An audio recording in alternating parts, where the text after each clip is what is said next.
आज जे आंदोलन या ठिकाणी घेण्यात आलं पक्षकार संघ व जनता सरकार मोर्चाच्या वतीने आज आपण या ठिकाणी आंदोलन केलं. काय सांगाल या आंदोलनाच्या विषयी? प्रामुख्याने जनता सरकार मोर्चा, पक्षकार संघ, रिक्षा पंचायत पिंपरी, भ्रष्टाचार विरोधी जन आंदोलन आणि आणखीन बऱ्याच संघटना ज्या आहेत त्या याच्यामध्ये इन्व्हॉल्व्ह झाल्या होत्या. संपूर्ण महाराष्ट्रातून विविध भागातून जे आहेत तळमळीचे कार्यकर्ते जे आहेत ते आजच्या कार्यक्रमाला आले होते. त्यामुळं पुण्यातला पहिला कार्यक्रम जो आहे बँकेच्या विरोधामधला, की ज्याच्यामध्ये ही मागणी करण्यात आलेली आहे की बँका या इलिगल करन्सीमध्ये व्यवहार करत असल्यामुळं बँकांवरती IPC कलम 420, 406, 467, 468, 469, 471, 477 अ, 120 ब, 34, 489 ब आणि 489 क या कलमाखाली बँकांवरती फौजदारी स्वरूपाचे गुन्हे जे आहेत ते दाखल करावेत.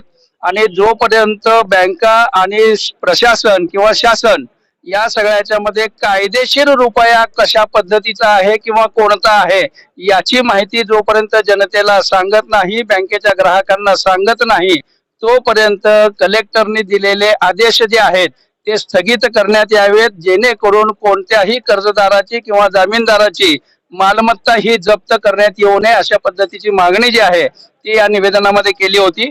त्याचबरोबर 1 रुपयाचं मानक मूल्य किती आहे याबाबतचे बोर्ड बँकांच्या दर्शनी भागामध्ये लावावेत. त्यानंतर व्याज म्हणजे काय, त्याची उत्पत्ती कशा पद्धतीने होते या संदर्भातील बोर्ड जे आहेत ते बँकेच्या दर्शनी भागामध्ये लावण्यात यावेत. आणि आता बँक ज्या करन्सीमध्ये व्यवहार करत आहे ती करन्सी कोणत्या पद्धतीची आहे त्याचा तपशील जो आहे ग्राहकांना नागरिकांना द्यावा अशा पद्धतीच्या लीगल मागण्या ज्या आहेत त्या याच्यामध्ये केलेल्या आहेत. आणि जर बँका या लीगल मागण्या किंवा कायदा जर मानत नसेल तर आम्ही बँकांवरती कायदेशीररित्या फौजदारी करून बँका सील करण्याची मागणी जी आहे ती संपूर्ण युनिट जी आहे ते याच्यामध्ये जे आहेत ते करेल. आणि येणाऱ्या कालावधीमध्ये संपूर्ण महाराष्ट्र, संपूर्ण भारत जनता सरकार मोर्चाच्या नेतृत्वाखाली, बल्लाळ साहेबांच्या नेतृत्वाखाली संपूर्ण भारतामध्ये ही एक अनोखी चळवळ म्हणा किंवा कायद्याच्या बाजूने असलेली कायद्याच्या तरतुदीचा अंमल करा असं सांगणारी चळवळ जी आहे ती या निमित्ताने उभी राहते. आणि महाराष्ट्रामध्ये पुणे हे चळवळीचे शहर किंवा विद्येचं माहेरघर म्हणून ओळखलं जातं. त्या विद्येच्या माहेरघरामधून विद्येच्या संदर्भातील जे आहे त्याची सुरुवात आज रोजी झालेली असे मी नमूद करतो. आणि महाराष्ट्रामधल्या जेवढ्या कर्जदार असतील, जामीनदार असतील, त्यांनी या सगळ्यामध्ये जनता सरकार मोर्चा असेल, पक्षकार संघटना असेल किंवा अजून विविध संघटना असतील त्यांच्या मार्फत संपर्क करावा अशा पद्धतीची विनंती जी आहे ती मी या ठिकाणी करतो. धन्यवाद. कि आपने आज यहाँ इकट्ठे होकर के आपके खिलाफ चल रहे इस अन्याय के खिलाफ आवाज उठाने की शुरुआत की है पुणे से. CID के लोग भी यहाँ बैठे होंगे, सरकार के पुलिस के बंधु भी बैठे हैं, खड़े हैं. एक बार इस मसले को समझिएगा और फिर जानिएगा कि कितनी बड़ी लड़ाई ये लोग लड़ रहे हैं. आप नारे लगा रहे थे, मतलब मैं उस वक्त ये देख रहा था कि असली शेर तो आप लोग हैं जो यहां सुबह से बैठे हैं, लड़ाई लड़ रहे हैं.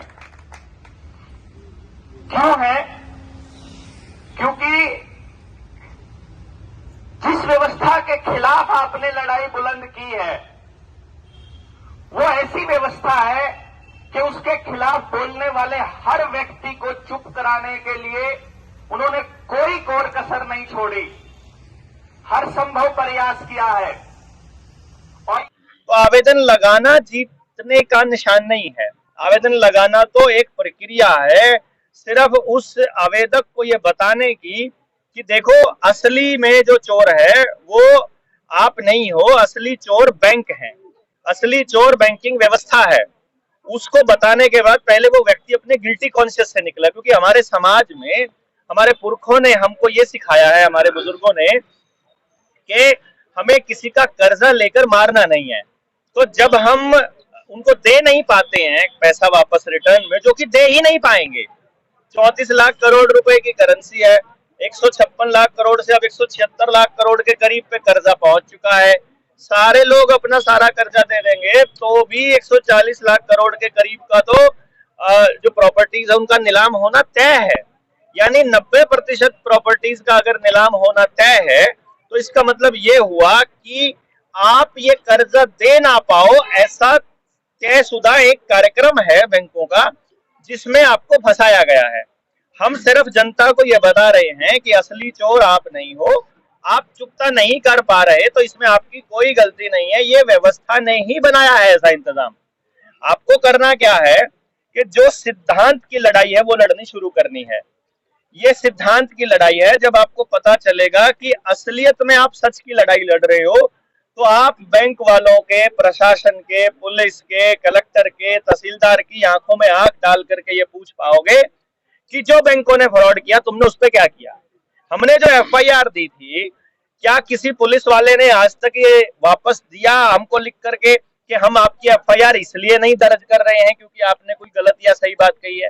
जब आपने आवेदन दिया बैंकों को कि आप हमें बताइए कि जो 29.2 लाख करोड़ रुपए की फेक करेंसी चल रही है, तुमने लोन में हमको वैध रुपया दिया है कि अवैध रुपया दिया है, तो बैंक उसमें यह भी नहीं लिख रहा है कि हमने तुमको वैध रुपया दिया है, और बैंक ये भी नहीं दिख रहा है कि हमने अवैध रुपया दिया है। तो टीम काफी बैंकों में गए, इस मुद्दे पे बातचीत की है, लेकिन बैंक और आरबीआई इस मुद्दे को मानने को तैयार नहीं है। तो उनको किस तरह से इस मुद्दे को समझाया जाए? पहली बात तो जब वो मानने को तैयार नहीं, मानने को तो तैयार तब होते हैं जब उन लोगों को, उसके दो तरीके होते हैं, अगर उनको नहीं पता तो वो जान लें, और अगर पता है तो वो घाघ है, इसका मतलब वो षड्यंत्र के तहत कर रहे हैं। अगर वो उसको सुनना ही नहीं चाहते हैं, यहाँ पर कोर्ट भी यही काम कर रही है, लीगल डॉक्यूमेंट होने के बाद भी वो सुनने को तैयार नहीं है। अब क्योंकि मैंने बताया ना, ये डिजाइन है उनका, ये प्रोपेगेंडा ही ये है ना कि आपको लूटना है। आरबीआई से प्राप्त किए गए दस्तावेजों ने ही ये साबित किया हुआ है कि उन लोगों ने फ्रॉड किया हुआ है।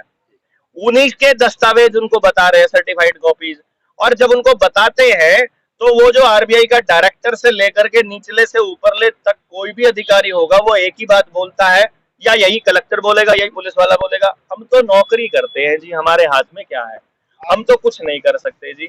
आज जो आंदोलन हुआ यहाँ पे आपकी, उसमें प्रमुख आपने क्या डिमांड रखी डिविजनल कमिश्नर? देखिए, कमिश्नर को हमने सबसे पहले अपनी डिमांड में एक बात रखी है कि जब तक बैंक हमारे आवेदकों के दिए हुए आवेदनों का जवाब ना दे दे, संतोषजनक जवाब ना दे दे, तब तक कोई भी नीलामी की प्रक्रिया को कंटिन्यू ना किया जाए।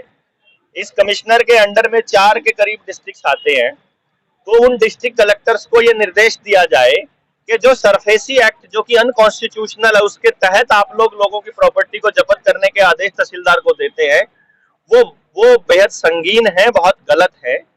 यदि तहसीलदार इन बातों को नहीं समझेगा, यदि डिप्टी कलेक्टर्स इन बातों को नहीं समझेंगे, तो आने वाले वक्त में जनता सरकार मोर्चा बाई नेम कलेक्टर और तहसीलदार को पार्टी बनाएगा।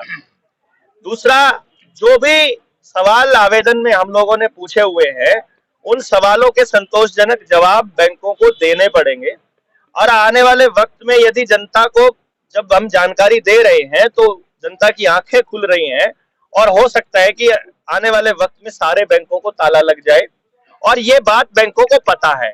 इसीलिए बैंक जल्दी से जल्दी रुपए का नाम बदलकर ई रुपया करके सीबीडीसी को पूरी तरह से लागू करना चाह रहे हैं। डिजिटल इंडिया का जो नारा है, जो डिजिटल रूपी का जो नारा है, जो डिजिटल ट्रांजैक्शन में जो अखबारों में छप के ऐड दी जाती है कि भारत पहले नंबर पर डिजिटल ट्रांजैक्शन में है, अरे सारी दुनिया में सबसे ज्यादा पॉपुलेशन अगर भारत की होगी तो सबसे ज्यादा यही यूज करेगा, ये तो बड़े कॉमन सेंस की बात है, इसमें ज्यादा चौड़ा होने की जरूरत नहीं है। दूसरा, आपने बैंकों में रुपये खत्म कर दिया, आपने एटीएम में रुपये खत्म कर दिए हैं, तो लोगों के पास मजबूरी में ट्रांजैक्शन करनी पड़ती है अपने मोबाइल से।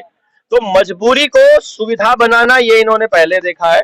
जिस टाइम पर आपने देखा है, जब भी ये लोग फंसते हैं तो ये आपदा में अवसर ढूंढते हैं, ये हर मौके पर समाज को बर्बाद करते हैं और फिर उस बर्बादी को सेलिब्रेट करवाते हैं लोगों से। ताली और थाली का एग्जाम्पल आपने देखा ही होगा, लॉकडाउन लगाकर आपको खुद ही बर्बाद किया, और फिर लॉकडाउन की एडवर्टाइजमेंट आई कि लॉकडाउन सफल रहा, और अब पता चल रहा है कि लॉकडाउन तो फ्रॉड था। इसी तरीके से बैंकों के जरिए जो ये डिजिटलाइज करने का प्रयास चल रहा है, ये असल में रुपए का नाम ई रुपया बदलने का है, ताकि उनको स्टैंडर्ड ना देना पड़े, चाहे स्टैंडर्ड पे बात करना पब्लिक बंद कर दे।